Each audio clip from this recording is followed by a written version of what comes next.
Welcome to railway நண்பன் சிவா.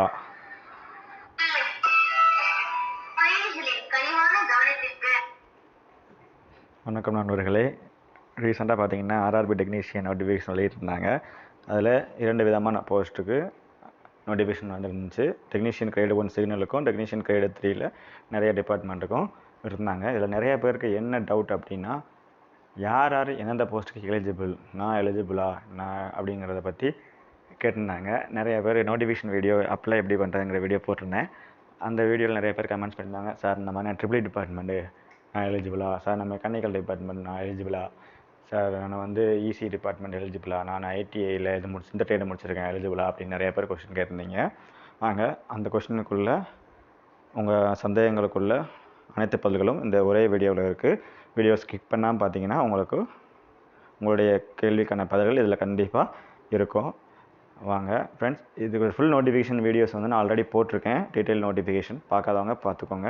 அதோட video லிங்கை டிஸ்கிரிப்ஷன் பாக்ஸில் கொடுத்துருக்கேன். அதே மாதிரி எக்ஸாமுக்கு எப்படி அப்ளை பண்ணுறதுங்கிறத ஸ்டெப் பை ஸ்டெப்பாக கொடுத்துருக்குறேன். அதே மாதிரி எதெல்லாம் நமக்கு தேவை அப்ளை பண்ணுறதுக்கு, இதெல்லாம் இல்லாமல் பண்ணோன்னா நம்ம அப்ளிகேஷன் ரிஜெக்ட் ஆயிரும். அதை பற்றியான வீடியோவும் போட்டிருக்கேன். அதை பார்க்காதவங்க பார்த்துக்கோங்க. அதோட வீடியோவும் இந்த டிஸ்கிரிப்ஷன் பாக்ஸில் கொடுத்துருக்கேன் ஃப்ரெண்ட்ஸ். வாங்க பார்க்கலாம். இப்போ பார்த்தீங்கன்னா ஃபஸ்ட்டு நம்ம என்ன பார்க்க போகிறோம்னா, டெக்னீஷியன் கிரேடு 1 சிக்னலுக்குள்ள குவாலிஃபிகேஷன் தான். இதில் பார்த்தீங்கன்னா 3 விதமான இது கொடுத்துருக்காங்க. ஃபஸ்ட்டு என்னென்னு பார்த்தோம் அப்படின்னா, bachelors degree in following stream and substream. இதில் கீழ்கண்ட ஒரு 4 டிபார்ட்மெண்ட்டில் பேச்சுலர் டிகிரி முடிக்க சொல்லியிருக்காங்க. ஆனால் அதோட சப்ஸ்ட்ரீம்ஸ் அப்படிங்கிறாங்க. என்ன சப்ஸ்ட்ரீம்ஸ் அப்படிங்கிறத பற்றி பார்க்கலாம் வாங்க. ஒன்று, நீங்கள் இந்த டெக்னீஷியன் கிரேடு 1 சிக்னல், இது வந்து லெவல் 5 இது பார்த்தீங்க அப்படின்னா, நீங்கள் பேச்சுலர் டிகிரியில் physics, electronics, information technology, computer science or instrumentation இதெல்லாம் படிச்சிருக்கணும் அப்படின்னு சொல்லியிருக்காங்க.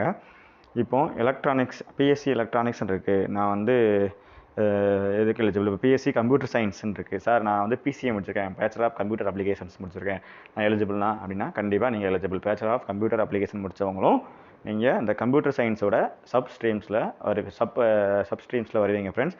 அதே மாதிரி இன்ஸ்ட்ருமெண்டேஷன், அதே மாதிரி இன்ஃபர்மேஷன் டெக்னாலஜிலையும் சில சப்ஸ்ட்ரீம்ஸ் வரும். ஏதாவது டவுட் இருந்தாலும் நீங்கள் கமெண்ட்ஸ் பாக்ஸில் கேளுங்க, நான் கிளியர் பண்ணுறேன். அப்போ பேச்சுலர் ஆஃப் டிகிரியில் physics, electronics, instrumentation, computer science, information technology plus அதோட சப்ஸ்ட்ரீம்ஸில் உள்ளவங்கலாம் எலிஜிபிள். இது போக யார் எலிஜிபிள் அப்படின்னா, நீங்கள் 3 years diploma in following streams and substreams. இது கீழ்கண்ட 4 டிபார்ட்மெண்ட்டில் 3 இயர்ஸ் டிப்ளமோ இல்லைனா அதோட சப் டிபார்ட்மெண்ட் அப்படின்னு என்னென்னு பார்ப்போம். பாருங்கள், எலக்ட்ரானிக்ஸ் டிபார்ட்மெண்ட் அப்படின்னு சொல்லியிருக்காங்க. அப்புறம் இன்ஸ்ட்ருமெண்டேஷனில் டிப்ளமோ இல்லைனா கம்ப்யூட்டர் சயின்ஸில் டிப்ளமோ இல்லாட்டி இன்ஃபர்மேஷன் டெக்னாலஜியில் டிப்ளமோ படிச்சிருந்தா.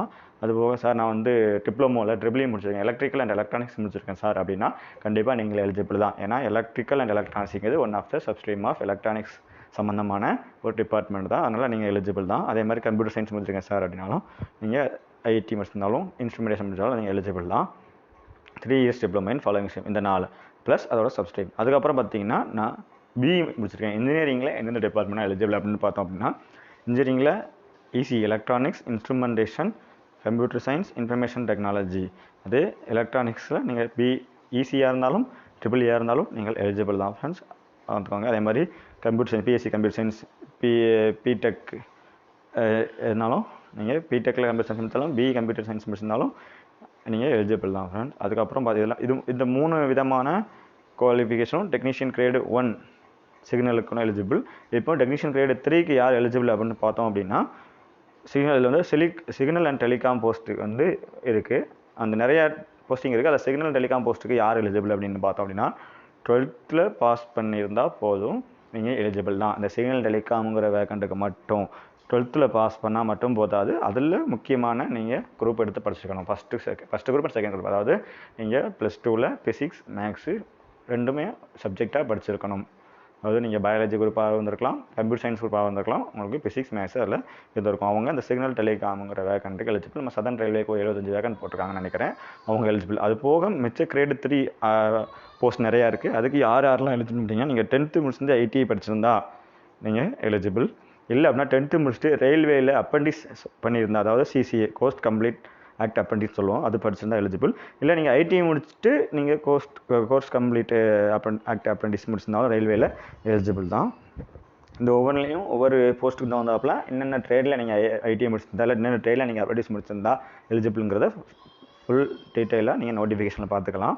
வேறு எஜுகேஷன் குவாலிஃபிகேஷனை பற்றி வேறு எதாவது சந்தேகம் இருந்தாலும் நீங்கள் கமெண்டில் தெரிவிங்க. உங்களுக்கான பதில் கண்டிப்பாக இருக்கும் ஃப்ரெண்ட்ஸ்.